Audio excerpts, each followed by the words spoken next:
Ankara est en colère contre l'Occident.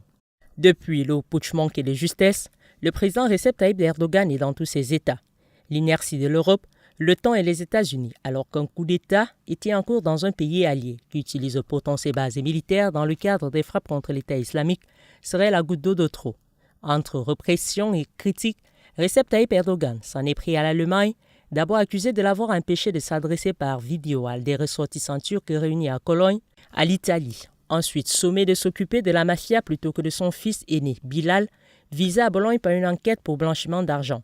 À Bruxelles, enfin, pour n'avoir point rempli ses promesses concernant le versement des 3 milliards d'euros dans le cadre de l'accord sur les réfugiés et sur la délivrance de visas pour les Turcs. Aux États-Unis d'Amérique, Ankara exige l'extradition du prédicateur exilé Fethullah Gülen, que Washington refuse de lui livrer sans preuve.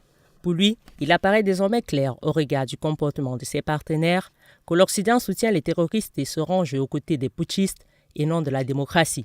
Si, selon le président turc, les putschistes du 15 juillet dernier sont de toute évidence tous ceux qui sont liés de près ou de loin, ou pas du tout au prédicateur Fethullah Gülen, chef de file du mouvement Hizmet, qui avait pourtant permis à l'actuel président du parti de la mairie d'Istanbul pour le premier ministère en 2003, d'autres sources concordantes évoquent pour leur part la piste émirati. Cette piste de certains responsables turcs en auraient pressenti l'existence sans pour autant y cacher une grande importance dans ce coup de force manqué. Avec en toile de fond de gros enjeux stratégiques et géopolitiques, il y aurait également les traces saoudiennes, dans la mesure où Riyad aurait été bien mis au courant du coup d'État, mais n'a pas daigné en informer l'intéressé. Pour rappel, dans la nuit du 15 au 16 juillet 2016, une tentative de coup d'État militaire a été entreprise en Turquie.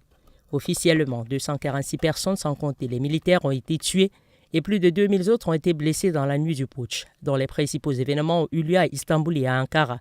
Selon certaines sources diplomatiques turques, le président Recep Tayyip Erdogan avait été alerté quelques heures avant le début du putsch militaire par la Russie, dont l'armée aurait intercepté des messages échangés à la radio qui mettaient en évidence des mouvements et des agissements suspects. Suivant ces informations, plusieurs hélicoptères militaires projetaient de se rendre à l'hôtel où résidait le président turc pour l'arrêter ou le tuer.